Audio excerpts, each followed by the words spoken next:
Good morning, children. Eighth scienceல fourth lesson heat அப்படிங்கிற lesson நம்ம பார்க்க போறோம். இதனோட இன்ட்ரடக்ஷன் பார்ட்டை லாஸ்ட் கிளாஸ் நம்ம பார்த்துட்டோம் இல்லைங்களா?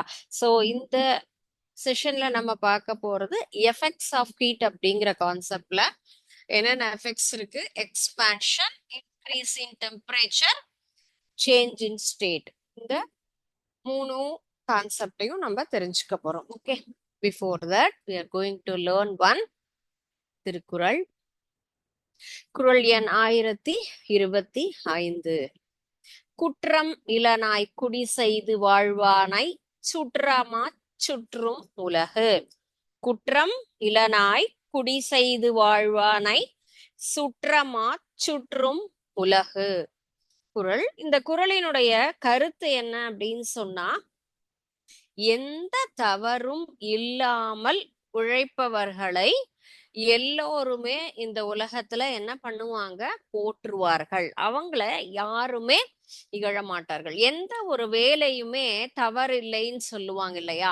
மற்றவங்களை நம்ம தொந்தரவு பண்ணாம, யாரையும் ஏமாற்றாமல், மனசு வருந்தாமல் நம்ம செய்யக்கூடிய ஒவ்வொரு வேலைகளுமே மிகச்சிறந்த வேலைதான். அதுல எந்த ஒரு தாழ்மை உணர்வும் நமக்கு தேவையே கிடையாது அப்படிங்கிறது தான் இந்த குறளினுடைய கருத்து. ஏன்னா இப்போ இதுதான் எல்லாருமே ஹைடெக்கா இருக்கணும் அப்படிங்கிற மாதிரி எல்லாம் எந்த ஒரு கண்டிஷனுமே கிடையாது. நமக்கு தெரிஞ்சத, நம்மளால முடிஞ்சத, நமக்கு கிடைச்சத தெளிவா செஞ்சு நம்ம என்ன பண்ணணும், உண்மையா உழைக்கணும். அதுதான் மெயினான கருத்து.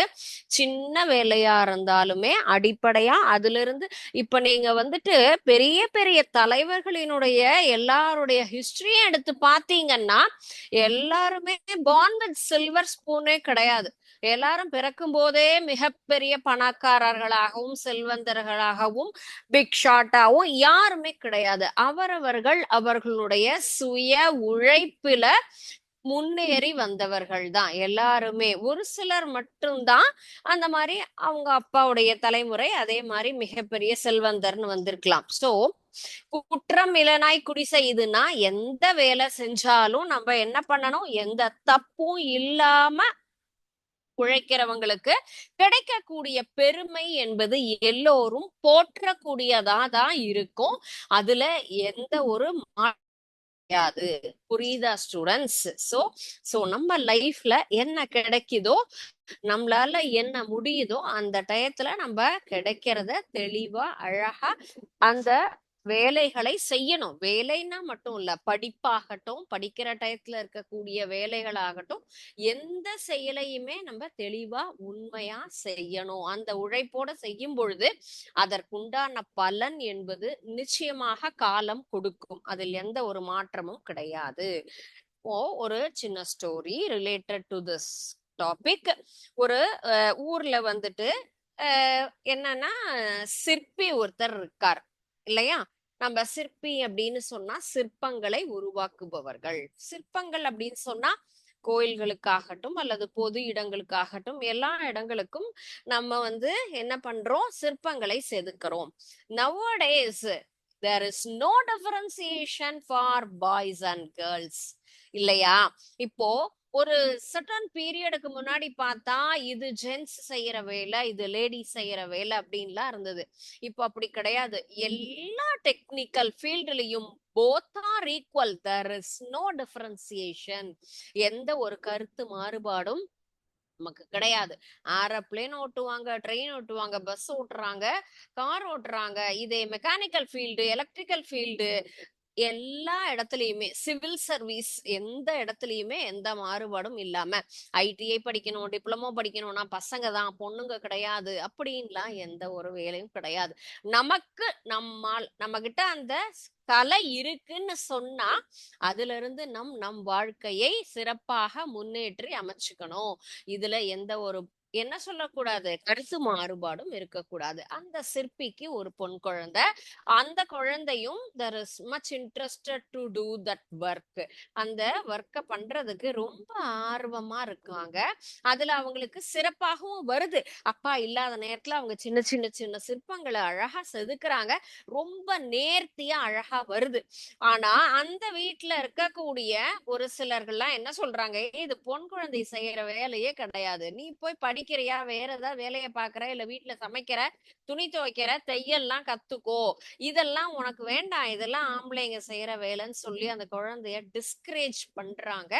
பட் his பேரண்ட்ஸ், அவங்களுடைய அப்பா வந்துட்டு இல்ல, கொஞ்சம் அதை யோசிச்சு பார்த்துட்டு அந்த பொண்ணு அப்பாட்ட சொல்றா, அப்பா எனக்கு இது ரொம்ப பிடிச்சிருக்குப்பா செய்யறதுக்குன்னு. ஒரு சிலர் என்ன பண்றாங்க, உன் கையெல்லாம் வலிக்கும், இதெல்லாம் வந்துட்டு ஒரு நாள் 2 நாள் ஆசைக்கு தான் செய்யணுமே தவிர உங்களுக்கு வலு எல்லாம் கிடையாது, இத மாதிரி எல்லாம் கை அழகா வந்துட்டு நேர்த்தியா கொண்டு வரணும் அப்படின்னு சொன்னா ரொம்ப ஸ்ட்ரெயின் பண்ணணும், அந்த மாதிரி எல்லாம் லேடிஸ்க்கு கிடையாது, நம்ம ரொம்ப பிளிம்சியான ஒர்க் தான் நம்மளால பார்க்க முடியும் அப்படின்லாம் இன்னும் ஒரு சிலர் கருத்து தெரிவிக்கிறாங்க. ஆனா அவங்களுடைய அப்பா மட்டும் இல்ல, என் பொண்ணு கத்துக்கிட்டும் கொஞ்ச நாள் செய்யட்டும், ரொம்ப டிஃபிகல்ட்டா இருந்தா ஸ்டாப் பண்ணிக்கலாம் அப்படின்றாங்க. அந்த பொண்ணும் என்ன சொல்றாங்க, எனக்கு இதுல இன்ட்ரெஸ்ட் இருக்குன்னு சொன்னா என் ஹெல்த் மேலையும் எனக்கு கான்சியஸ்னஸ் இருக்கும், என் ஹெல்த் எப்படி பாத்துக்கணும்னு எனக்கு தெரியும், என்னுடைய உடல் வலுவை பொறுத்து கைய பாதுகாக்கணும் அப்படின்னு சொன்னா அந்த டயத்துல நான் ரெஸ்ட் கொடுத்து செஞ்சுக்கிறேன், நீங்க அதை பத்தி யோசிக்காதீங்க, பட் எனக்கு இந்த ஃபீல்டு பிடிச்சிருக்கு, நான் இதுலதான் முன்னேறுவேன், கண்டிப்பா நிச்சயமா ஒரு பெரிய ஆளா வருவேன் அப்படின்னு சொல்லிட்டு அவங்க உறுதி எடுத்து அதுல அவங்களுடைய ஹெல்த்தையும் மெயின்டைன் பண்ணிட்டு சின்ன சின்ன சின்ன சிற்பங்கள் அப்படிங்கிறது எல்லாத்தையுமே அழகா செதுக்குறாங்க. ஒரு கட்டத்துல பாத்தீங்கன்னு சொன்னா எக்ஸிபிஷன் அப்படின்னு கண்டக்ட் பண்ணுவாங்க இல்லையா, அவர்களுடைய மாவட்டத்துல இந்த ஒரு எக்ஸ்போ வருது, அதுல இந்த பொன் செஞ்ச எல்லா சிற்பங்களுமே எக்ஸிபிட் பண்றாங்க.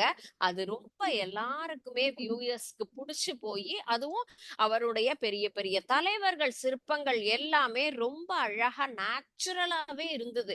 ஒரு சிலருடைய சிற்பங்களை பார்க்கும் பொழுது அப்படியே உண்மையா மனுஷங்க பாக்குற மாதிரி, சிரிக்கிற மாதிரி, அந்த கண்ணினுடைய அந்த ஒளி, அது எல்லாமே பார்க்கும்போது நேரடியா ஒரு கோவிலுக்கு போறோம்னு சொன்னா ஒரு தெய்வ தரிசனம் போது கடவுள் அவன் நம்மளை பார்த்து அப்படியே பேசுற மாதிரி எல்லாம் சொல்லுவாங்க இல்லையா, அது அந்த சிற்பியினுடைய கைவண்ணம். அது போல இந்த பொண்ணும் வடிச்சிருந்த ஒவ்வொரு சிற்பங்களுமே அது போல இருந்தது. சோ எல்லாருக்கும் பிடிச்சு அந்த பொண்ணுடைய சிற்பங்கள் தான் வந்துட்டு முதல் பரிசாக நிறைய ஒரு அமௌண்ட்டுக்கு வந்து என்னாச்சு, அவங்களுடைய சிற்பங்கள் எல்லாருமே வாங்கிக்கிட்டாங்க. வெளிநாட்டவர்களும் இவர்களை பாராட்டி என்ன மாதிரி எல்லாம் சிற்பங்கள் செதுக்கணுமோ அதுக்கெல்லாம் ஆர்டர் கொடுக்குறாங்க.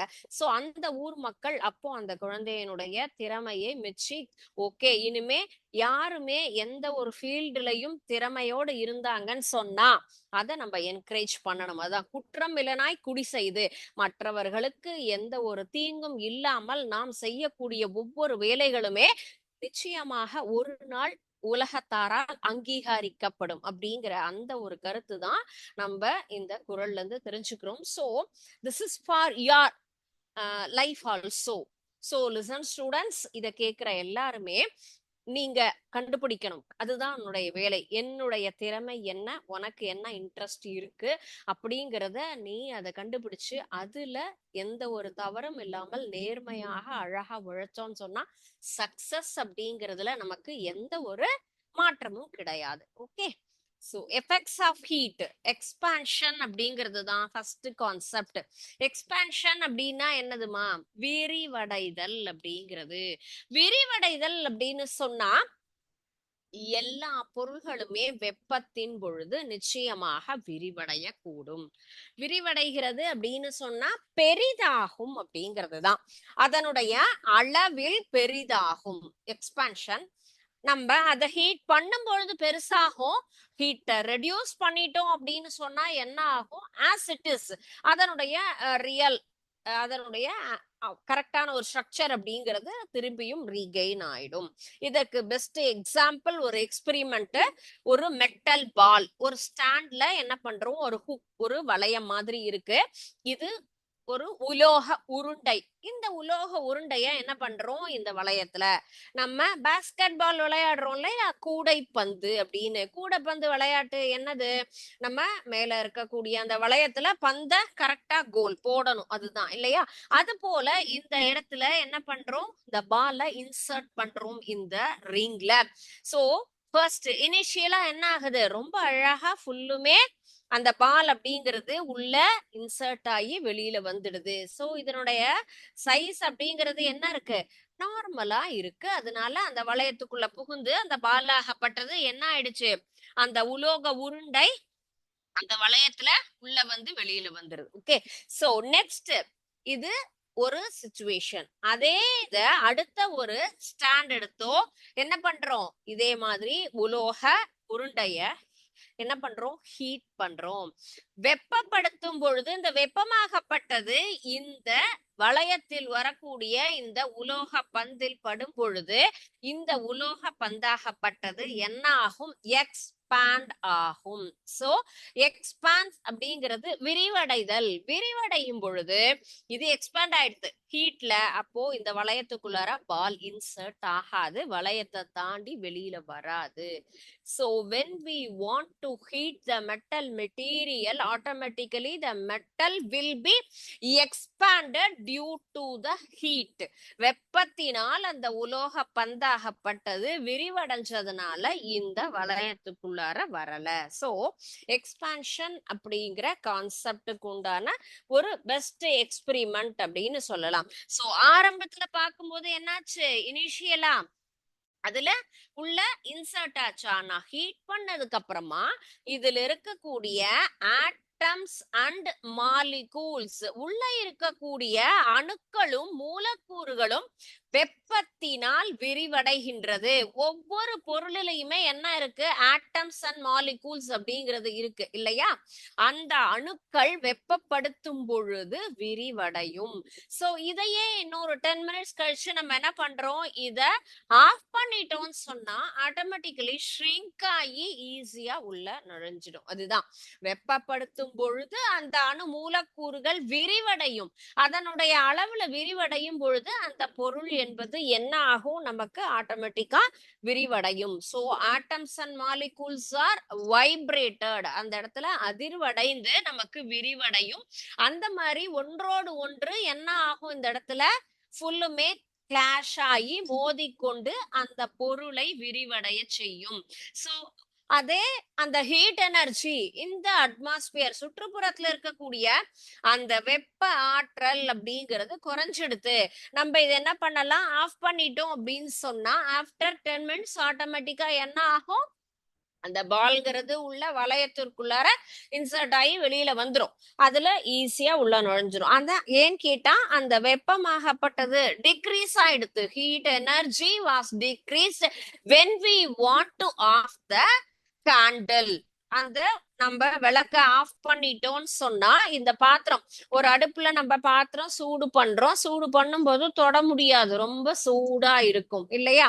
அதுவே கொஞ்ச நேரம் கழிச்சு அது ஃபுல்லா நம்ம அடுப்பை ஆஃப் பண்ணிட்டு அந்த பாத்திரத்துல இருக்கக்கூடிய ஹாட் வாட்டர் அல்லது காஃபியை டிரான்ஸ்ஃபர் பண்ணணும்னு சொன்னா ஈஸியா டிரான்ஸ்ஃபர் பண்ணலாம். இல்லைன்னு சொன்னா வேற ஏதாவது ஹோல்டர் பிடிச்சுதான் நம்ம என்ன பண்ணணும், அதை டிரான்ஸ்ஃபர் பண்ணணும். சோ அந்த மாதிரி ஹீட் எனர்ஜி டிக்ரீஸ் ஆனதும் மெட்டல் பால் இதுல என்ன ஆகும், உள்ள நுழைஞ்சிடும். சோ எக்ஸ்பான்ஷன் அப்படிங்கிறது இந்த கான்செப்ட் தான். இது நமக்கு வாட்டர் மாலிகூல்ஸ் அண்ட் கேஸ் இதுல அதிகமாக இருக்கும். ஓகே, சோ இதற்குண்டான ஒரு சிமுலேஷன்.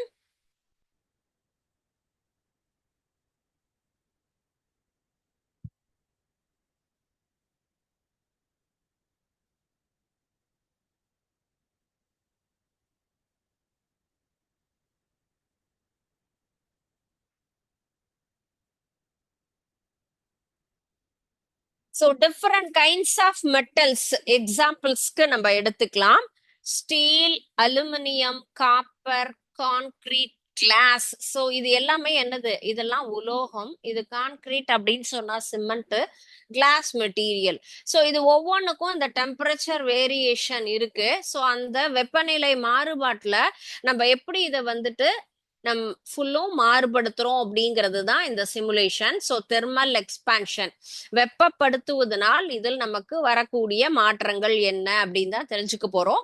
ஒவ்வொரு டெம்பரேச்சர்ல ஸ்டீல் அப்படிங்கிறது தான் first. Steel has a coefficient of linear expansion about 10 into 10 power minus 6. So degree centigrade is commonly used in construction and must account for the thermal expansion in bridges and buildings. So steel எப்படி நமக்கு வந்து expand ஆகுது அப்படிங்கறத நம்ம பார்க்கலாம். Okay, ஸ்டீல்ல என்ன இருக்குதுல, temperature level. நம்ம என்ன படிச்சுட்டு இருக்கோம் இப்ப, ஹீட். டெம்பரேச்சர் லெவல் இன்க்ரீஸ் ஆகும் பொழுது உலோகங்கள் தானாக விரிவடையும். First 60 degree centigrade, I want to decrease the temperature. -45 degree centigrade. So ரொம்ப சின்னதா இருக்கு. So I want to improve the temperature level. -10 degree. And then 40 degree. 40 டிகிரியில நமக்கு என்ன சைஸ்ல இருக்கு அப்படின்னு பாருங்க. ஸோ இந்த டிகிரி டெம்பரேச்சர் இன்க்ரீஸ் ஆகிறதையும் நோட் பண்ணுங்க. இந்த ஸ்கொயர்னுடைய அளவு இன்க்ரீஸ் ஆகுது அப்படிங்கறதும் பாருங்க. That is the result of expansion of metal. வெப்பநிலை உயர உயர இங்க இருக்கக்கூடிய அந்த சதுரம் என்பது just image the metal square அப்படின்னு எடுத்துக்கிட்டா அந்த மெட்டல் எப்படி நமக்கு எக்ஸ்பாண்ட் ஆகுது, விரிவடைகிறது. So 65 degree, 80 degree, 90 degree, 115 degree, 175 விசிபிளா கண்டிப்பா தெரியுதா? ஏன்னா இந்த மெட்டல் ஸ்டீல் அப்படிங்கிற அந்த ஸ்கொயர் எப்படி எக்ஸ்பேண்ட் ஆயிருக்கு அப்படின்னு சொன்னா பாருங்க, அதனுடைய width expansion and then height expansion. So எந்த அளவுக்கு அது இன்க்ரீஸ் ஆயிருக்கு. 175 டிகிரி சென்டிகிரேட்ல இந்த மெட்டலினுடைய வித்து எப்படி இன்க்ரீஸ் ஆயிட்டே இருக்கு. Okay, 225. So with this increasing, கொஞ்சம் கொஞ்சமா என்ன ஆயிட்டு இருக்கு, அது விரிவடைஞ்சிட்டே வருது. என்ன மெட்டல் இது, நமக்கு steel. Okay, just you observe the temperature level as well as the width increasing. It will be vary one metal to another metal. ஒரு உலோகத்திற்கும் மற்றொரு உலோகத்திற்கும் நடுவே உள்ள வெப்ப விரிவடைதல் மாறுபாடு அப்படிங்கிறது கண்டிப்பா நம்ம அப்சர்வ் பண்ணிக்கலாம். ஏன்னா ஸ்டீலினுடைய கெப்பாசிட்டி எப்படி இருக்கு. அண்ட் தென் நெக்ஸ்ட் ஒன் ஜூசிங் அலுமினியம் எப்படி எக்ஸ்பேண்ட் ஆச்சு. அலுமினியம் பாத்திரங்கிறது சீக்கிரமா சூடாயிடும். ஸ்டீலை காட்டிலும் அலுமினியங்கிறது ரொம்ப சீக்கிரமா சூடாயிடும். அதான் பாருங்க, ஸ்டீல்ல இருந்த இதே எக்ஸ்பான்ஷன் லெவல் பாருங்க எப்படி இருக்கு, 207 டிகிரி அப்படிங்கும் போது இது எந்த அளவுல வித்து இருக்கு. அலுமினியம் போது எவ்வளோ பெருசா விரிவடைஞ்சிருக்கு. ஏன்னா அந்த மெட்டலினுடைய நேச்சர். காப்பர் பாருங்க எந்த அளவு விரிவடையுது. ஒரே இதுலயே நம்ம கம்பேரிட்டிவா பார்க்கும் பொழுது வெப்பநிலை வேறுபாடு. கான்கிரீட் அந்த அளவுக்கு வெப்பநிலைனால கான்கிரீட்லாம் உங்களுக்கு அவ்வளோ ஈஸியா எக்ஸ்பேண்ட் ஆகாது. கிளாஸ் சோ அதை விடவும் கம்மி. அப்ப ஒவ்வொரு பொருளும் ஒவ்வொரு உலோகங்களும் வெப்பநிலையால் எவ்வாறு நமக்கு அதனுடைய விரிவடைதல் அப்படிங்கறது நமக்கு சேஞ்சஸ் நம்மளால விஷுவலா கரெக்டா நோட்டீஸ் பண்ண முடியுது இந்த சிமுலேஷன்ல. Okay, 15 degree centigrade aluminium 65, 125, 200. So 245. So ரொம்ப பெருசா அழகா என்ன ஆயிருக்கு, எக்ஸ்பாண்ட் ஆயிருக்கு. அலுமினியம் என்பது வெப்பத்தினால் ரொம்ப எளிதா விரிவடையக்கூடியது compare to others. Among the 5 aluminium அப்படிங்கிறது தான் நமக்கு ரொம்ப அழகா எக்ஸ்பாண்ட் ஆயிருக்குங்கிறத நம்மளால என்ன பண்ண முடியுது, இந்த சிமுலேஷன்ல தெரிஞ்சுக்கலாம். ஸோ எக்ஸ்பாண்ட் ஆகுது அப்படிங்கிறதையும் நோட்டீஸ் பண்ணிட்டோம். ஒவ்வொரு உலோகங்களும் சரி அல்லது காங்கிரீட்டோ கிளாஸ் மெட்டீரியலோ ஒவ்வொரு மெட்டீரியலும் எப்படி நமக்கு வந்து அதனுடைய வெப்பத்தினால் விரிவடைகின்றது. காங்கிரீட்ங்கிறது காப்பர் இல்லையா, தாமிரம் அப்படிங்கிறது ஓரளவு தான் நமக்கு ஆகும். அதெல்லாம் ஹீட் ஆகிறதுக்கு ரொம்ப லேட் ஆகும். ஸோ ஸ்டீல் எல்லா உலோகங்களை காட்டிலும் அலுமினியம் என்பது ரொம்ப எளிதாக விரிவடையும் அப்படிங்கிறது இந்த சிமுலேஷன்ல நம்ம லேர்ன் பண்ணிட்டோம். ஓகே ஸ்டூடெண்ட்ஸ், இப்போ எக்ஸ்பான்ஷன் அப்படிங்கிற கான்செப்டுக்கு நம்ம என்ன பார்த்திருக்கோம், இந்த experiment and then as well as the simulation ரெண்டையுமே நம்ம என்ன பண்ணிருக்கோம், இதுல லேர்ன் பண்ணிருக்கோம். Is there any clarification, is there any doubt in this concept? Shall we move to the next? Yes, next one is rise in temperature. அடுத்த ஒரு concept என்னது? Rice இன் temperature.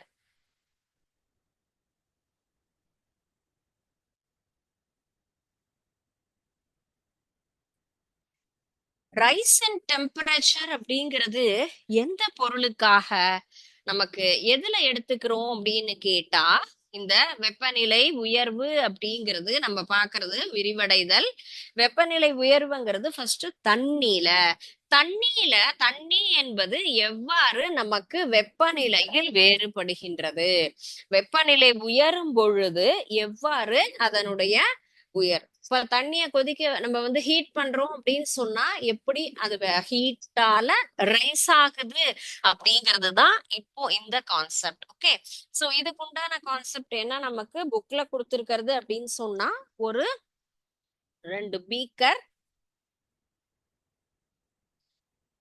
So 2 பீக்கர்லயுமே நம்ம இதுக்கு பேர் என்ன சொல்லுவோம்னு கேட்டா ரவுண்ட் பாட்டம் ஃபிளாஸ்க் அப்படின்னு சொல்லுவோம். இந்த குடுவை இந்த இடத்துல இதுல நம்ம என்ன பண்ணிக்கிறோம், ஃபுல்லையும் தண்ணியை எடுத்துக்கிறோம். தண்ணியை எடுத்துட்டு நம்ம ஹீட் பண்ணும் பொழுது இது உள்ள இருக்கக்கூடிய லிக்விட் எப்படி நமக்கு ரைஸ் ஆகுது, வெப்பப்படுத்தும் பொழுது அதனுடைய உயர்வு எவ்வாறு இருக்கும் அப்படிங்கறத நம்ம அப்சர்வ் பண்ணும் பொழுது என்னது இதனுடைய இந்த கான்செப்ட்ங்கிறது நமக்கு புரியும். ஓகே, சோ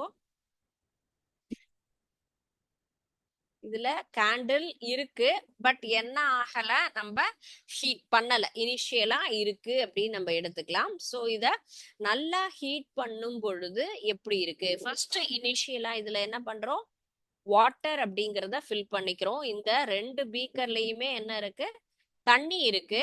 சோ இந்த தண்ணிய நம்ம என்ன பண்றோம், ஹீட் பண்றோம். இது வந்து இனிஷியல், ஆரம்ப நிலை. ஓகே, இது நமக்கு வந்து ஃபைனல் ஆஃப்டர் 10 or 15 மினிட்ஸ் கழிச்சு. இனிஷியலா இந்த பீக்கரை என்ன பண்றோம், இந்த இடத்துல அந்த ரவுண்ட் பாட்டம் ஃபிளாஸ்க் உள்ள வச்சு அந்த இதுல தண்ணியை நம்ம என்ன பண்றோம், இதுல ஒரு லிக்விட நம்ம ஃபில் பண்ணிட்டு ஹீட் பண்றோம். வெப்பப்படுத்தும் பொழுது இந்த குடுவையில் உள்ள அந்த ஒரு திரவமாகப்பட்டது என்ன ஆகுது, கொஞ்சம் கொஞ்சமா ரைஸ் ஆகி மேல வருது.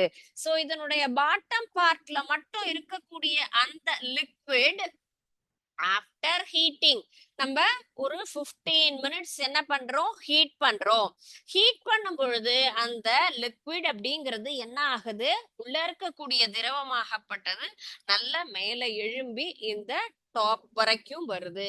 எதனாலன்னு கேட்டா வெப்பநிலை. சோ வெப்பநிலையினால் நமக்கு அந்த வாட்டர் மாலிகூல்ஸ் அப்படிங்கிறது எப்படி மெட்டல் எக்ஸ்பேண்ட் ஆச்சோ அது போல தண்ணியும் என்ன ஆகும், வெப்பப்படுத்தும் பொழுது அங்க உள்ள இருக்கக்கூடிய மூலக்கூறுகள் எல்லாமே அதிர்வடைஞ்சு அதுல இருக்கக்கூடிய அணுக்கள் எல்லாம் அந்த ஒரு ஆற்றல் அப்படிங்கிறது, இங்க இருக்கக்கூடிய ஆட்டம்ஸ் அண்ட் மாலிகூல்ஸ் தண்ணியிலயுமே என்ன இருக்கு, அணுக்களாலும் மூலக்கூறுகளாலும் ஆக்கப்பட்டது.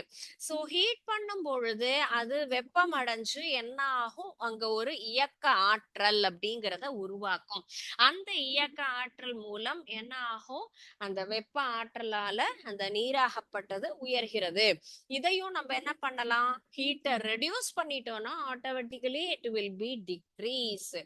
நம்ம பெஸ்ட் எக்ஸாம்பிள் நம்ம பாதரசம், நம்ம தெர்மாமீட்டரை என்ன பண்றோம், ஃபீவர் அப்படின்னு சொன்னா டாக்டர் என்ன வாயில இன்சர்ட் பண்றாரு, நம்மளுடைய உடல் அப்படிங்கிறது ரொம்ப சூடா இருக்கு, 104 டிகிரி டெம்பரேச்சர், 104 டிகிரி ஜுரம்னு சொன்னா உள்ள இருக்கக்கூடிய பாதரசமாகப்பட்டது நகர்ந்து அந்த டிகிரி என்னங்கிறத காமிக்கும். ஓகே, உங்களுக்கு ஹெவி டெம்பரேச்சரா இருக்கு, இமீடியட் அட்மிட் பண்ணி நான் ட்ரிப்ஸ் ஏத்தி மாத்திரை கொடுக்குறேன், டிக்ரீஸ் ஆனாதான் வீட்டுக்கு போலான்னு சொல்லி என்ன பண்றாங்க, அட்மிட் பண்றாங்க. ஒரு 1 or 2 hours நமக்கு ட்ரிப் மூலமாக இன்ஜெக்ட் பண்ணி மருந்த டெம்பரேச்சர் டிக்ரீஸ் பண்ணிட்டு எகைன் ஆஃப்டர் 2 hours நம்ம தெர்மாமீட்டர் வாயில வச்சு பாக்குறாங்க. அப்போ கொஞ்சம் தான் என்ன ஆகும், ரீஸ் ஆகும். வெப்பநிலை அதிகமா இருந்த பொழுது பாதரசமாகப்பட்டது நகர்ந்து என்னாச்சு, நம்மளுடைய டெம்பரேச்சர் என்ன லெவல்னு காட்டுச்சு. இப்போ உங்களுக்கு 100 டிகிரி தாங்க இருக்கு, குறைஞ்சிருச்சு, மருந்து போட்டுட்டேன், இல்லைன்னா வீட்டுக்கு போனா இன்னும் சிவியர் ஆயிருக்கும், இப்போ okay normal, you will be all right அப்படின்னு டாக்டர் சொல்றாரு. சோ அது போல வெப்பநிலை உயர்வு உள்ள இருக்கக்கூடிய நம்ம இந்த லிக்விட் என்பது அந்த ஹீட் எனர்ஜியை அப்சர்வ் பண்ணி நமக்கு என்ன ஆகும், ரைஸ் ஆகிறதுனால உள்ள இருக்கக்கூடிய லிக்விட் அப்படிங்கிறது நமக்கு என்னாச்சு, உள்ள இன்க்ரீஸ் ஆச்சு. சரிங்களா? சோ ஒவ்வொரு இடத்துலயும் இதுல இருக்கக்கூடிய அந்த அளவை நம்ம என்ன பண்ணலாம், இங்க கூடிய மெஷர் பண்ணக்கூடிய ஒரு இந்த பிளாஸ்கா இருந்ததுன்னு சொன்னா நம்ம அதுக்கு தகுந்த மாதிரி மெஷரிங் ஜாரா இருந்ததுன்னா மெஷர் பண்ணியும் தெரிஞ்சுக்கலாம் அதனுடைய அளவு எவ்வாறு எந்தெந்த வெப்பநிலைக்கு தகுந்த மாதிரி எவ்வாறு உயர்கிறது அப்படிங்கறத நம்ம நோட்டீஸ் பண்ணலாம்.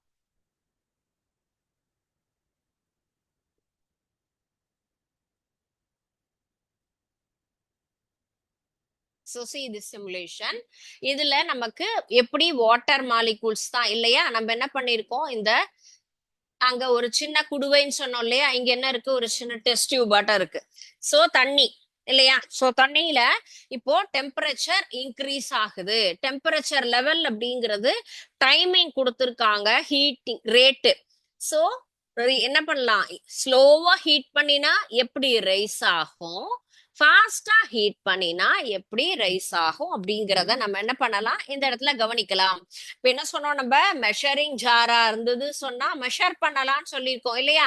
இப்போ இங்க அதே மாதிரி இந்த டைம் மெஷர் பண்றதுக்கு நமக்கு டைம் செகண்ட் அப்படிங்கிறது இந்த இடத்துல இருக்கு.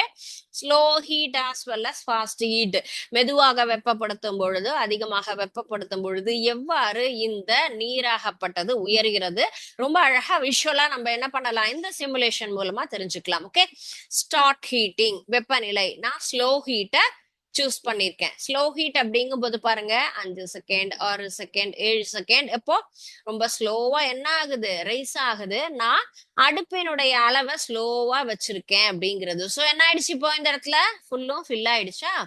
சோ எந்த டிகிரி சென்டிகிரேட்ல நமக்கு 97 100 and 203 வெப்பநிலை உயர உயர அந்த அந்த டெஸ்ட் டியூபும் சரி, இந்த இடத்துல நமக்கு இதையே இங்க நமக்கு வந்துட்டு என்ன சொல்லியிருக்காங்க, ஃபுல்லுமே மினிமைஸ் பண்ணி காமிச்சிருக்காங்க, சின்னதா கொடுத்துருக்காங்க. சோ இது ஃபுல்லும் என்ன ஆயிடுச்சு, நமக்கு இன்க்ரீஸ் ஆயிடுது. ஓகே,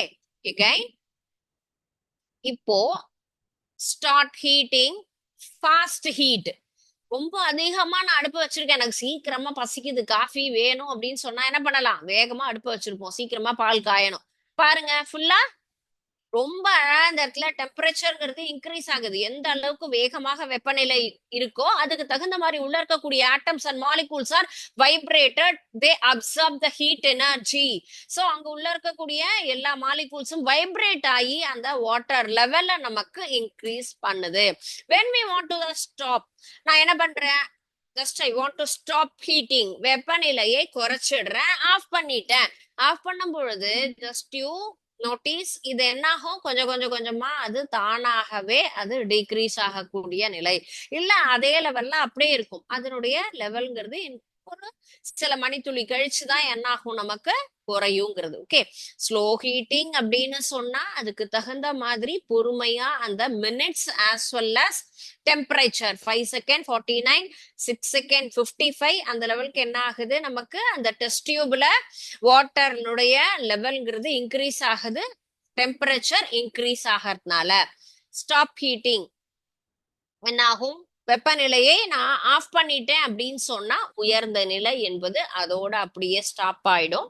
ஆஃப்டர் சம் டைம் அது டிக்ரீஸ் ஆகும் பொழுது தானாகவே அது வந்து குறைஞ்சிரும். ஓகே, சோ இப்போ நம்ம பார்த்தது ரைஸ் இன் டெம்பரேச்சர், வெப்பநிலை உயர்வால் எவ்வாறு நீர் மூலக்கூறு அப்படிங்கிறது நமக்கு என்ன ஆகுது, ரைஸ் ஆகுது அப்படிங்கிறதுக்கு உண்டான எக்ஸ்பெரிமெண்ட் தான் நம்ம பார்த்தோம். ஓகேயா, water is heated, water molecules receive the heat energy. So heat energy is increases the kinetic energy of the molecules. Kinetic energy means motion, இயக்க ஆற்றல், உள்ள ஒரு ஆற்றல் அப்படிங்கிறது நமக்கு என்ன ஆச்சு, அங்க ஃபங்க்ஷன் ஆகுது. So the molecules receive the energy, the temperature of the water is increases. Okay, so இதுவே நம்ம செகண்ட் ஆப்ஷன் எஃபெக்ட்ஸ் ஆஃப் ஹீட்ல நமக்கு 2 டாபிக் அப்படிங்கிறது நம்ம என்ன பண்ணிருக்கோம், இப்போ லேர்ன் பண்ணிருக்கோம். Okay, is there any doubt in this 2 topics? Shall we go to the next one? So தேர்டா இருக்கிறது change of state. Change of state அப்படிங்கிறதும் கண்டிப்பா எல்லாருக்கும் தெரிஞ்ச ஒரு கான்செப்ட் தான் இல்லையா. சோ சேஞ்ச்ங்கிறது நமக்கு எவ்வாறு மாறுபடுகிறது,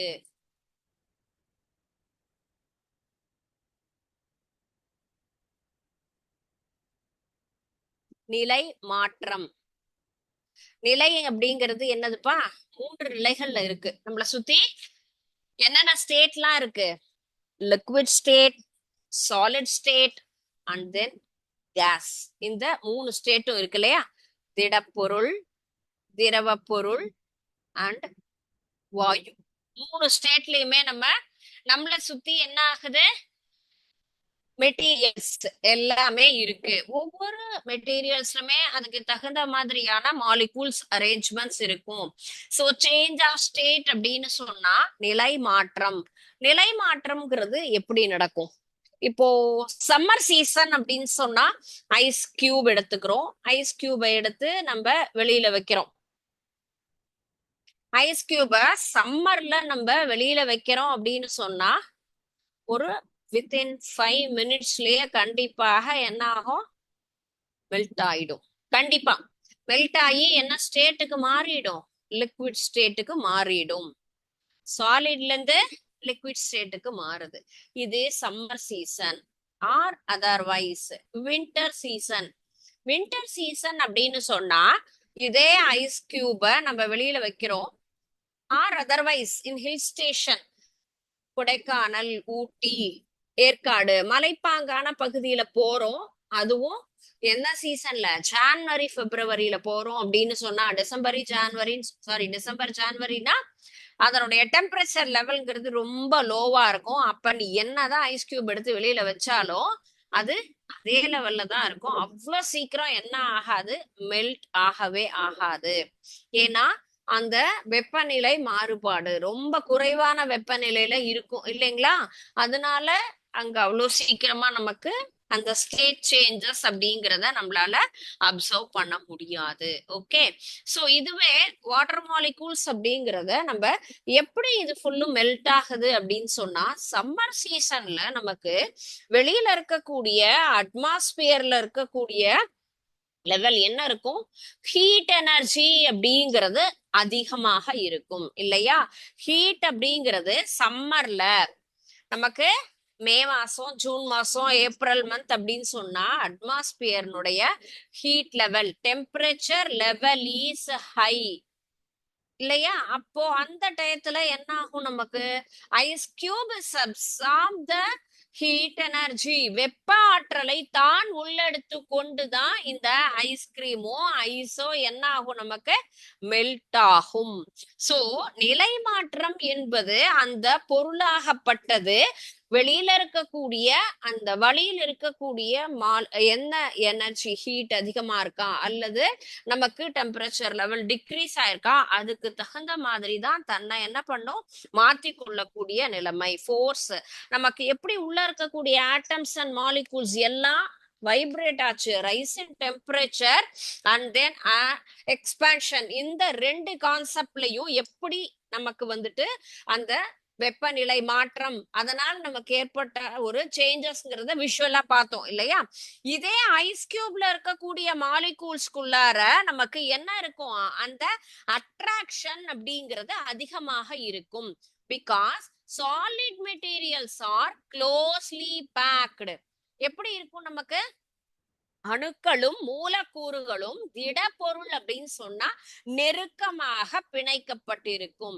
சோ லிக்விட் அப்படின்னு சொன்னா கொஞ்சம் ரேண்டமா இருக்கும். கேஸ் அப்படின்னு சொன்னா அதிகமான இடைவெளியோட இருக்கக்கூடியதுதான் கேஸ்.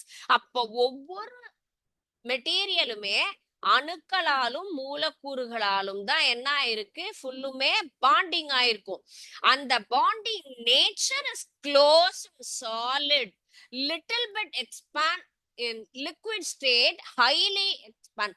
இது ஒவ்வொன்றுக்கும் நடுவுல நிறைய கேப், இடைவெளி இருக்கும். எதுல? கேஸ். சோ பலூன் அப்படிங்கிறதுல எவ்வாறு உள்ள இருக்கக்கூடிய மூலக்கூறுகள் இருக்கும், இதே தண்ணியில லிக்விட்ல எப்படி இருக்கும்? சாலிட். அப்போ அந்த ஹீட் பண்ணும் பொழுது சாலிட் ஸ்டேட் அப்படிங்கிறது என்ன ஆகும்? ஈஸியா வெளியில இருக்கக்கூடியத அப்சர்வ் பண்ணிக்கும். Because molecules are closely packed. அப்ப ஒண்ணுக்கு ஒண்ணு டக்குன்னு என்ன ஆகும், சண்டை போட்டுக்கும். மோஷன் அப்படிங்கிறது ரொம்ப குவிக்கா இருக்கும் இன் சாலிட் ஸ்டேட். சோ அதுக்குள்ள இருக்கக்கூடிய கவர்ச்சி விசை அதிகமாக இருக்கும் because of the bonding nature. So பனிக்கட்டி அப்படிங்கிறது அதனால ஈஸியா என்ன ஆகும், நமக்கு உருகி தண்ணியா மாறிடும்.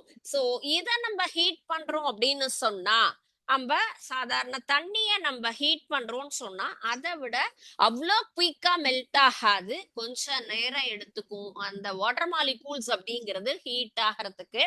பிகாஸ் இது ஒண்ணுக்கு ஒண்ணு நடுவுல அவ்வளோ க்ளோஸா இல்ல, கொஞ்சம் தள்ளி தள்ளி இருக்கு. இப்போ ஒரு ஃபங்க்ஷன் ஆர்கனைஸ் பண்றோம், நமக்கு க்ளோஸா இருக்கக்கூடியவங்க பக்கத்துல nearby areas friends and relatives are arrived very quickly, or otherwise other state or other country அப்படின்னா they will be arrived little bit late compared to the close relatives. பக்கத்துல இருக்கவங்க எல்லாம் சீக்கிரம் வந்துருவாங்க. ஏன்னா பிகாஸ் ஷார்ட் டியூரேஷன் டிஸ்டன்ஸ் அவங்க ரெண்டு பேருக்கும் நடுவுல இருக்கு. அது போல இங்க வாட்டர் மாலிகூல்ஸ்க்கு நடுவுல இருக்கக்கூடிய இடைவெளி என்பது அதிகமாக இருக்கு அப்படிங்கறதுனால அது நம்ம அவ்வளவு ஈஸியா நமக்கு என்ன ஆகாது, டக்குன்னு நீராவி சர்டன் டெம்பரேச்சர் லெவல் தான், ஒரு 100 டிகிரி நான் அச்சீவ் பண்ணா மட்டும்தான் இது அட்டைன் ஆனா என்ன ஆகும், அடுத்த ஸ்டேட்டான நமக்கு கேஷியஸ் ஸ்டேட்டுக்கு மாறும்.